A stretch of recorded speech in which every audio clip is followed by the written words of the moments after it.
ஆலம்பரை மீனவன். இன்னைக்கு எங்கள் அப்பா இந்த மீன் தான் வாங்கிட்டு வந்தார். மோனாங்கண்டை மீன். இந்த மீன் எவ்வளோ தடி இருக்குது பாருங்கள் ஃப்ரெண்ட்ஸ். இந்த மீனை கறிக்கல்லில் குத்து எங்கள் அப்பா இப்போ வெட்ட போகிறாரு. இப்போ தூக்கின்னு போகிறாரு பாருங்கள். எவ்வளோ பெருசாக இருக்குது பாருங்கள். இப்போ தூக்கவே முடியாது, தூக்கின்னு போகிறாங்க.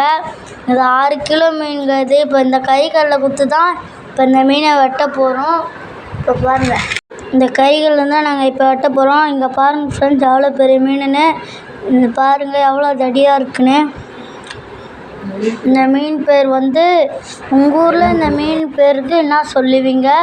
மறக்காமல் கமெண்டில் சொல்லுங்கள். அனைத்து நண்பர்களுக்கும் வணக்கம்.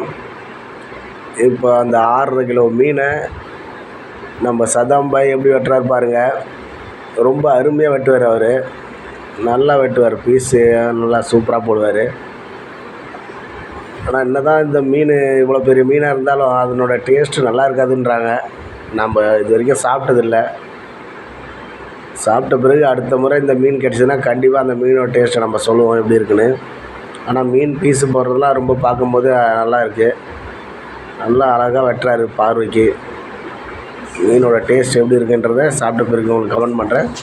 நீங்களும் இந்த மீனை முன்னாடி சாப்பிட்டுருந்தா எப்படி இருக்குன்னு சொல்லிட்டு கமெண்ட் பண்ணுங்கள் நண்பர்களே.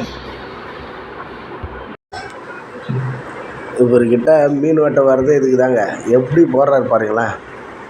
எந்த அளவுக்கு நைஸாக எவ்வளோ ஒரு பீஸாக பார்க்குறதுக்கு அந்த மீனோட பீஸ்னால் இப்படி தான் இருக்கணும்ன்ற மாதிரி ஒரு அழகான ஒரு பீஸை போடுறாரு பாருங்கள்.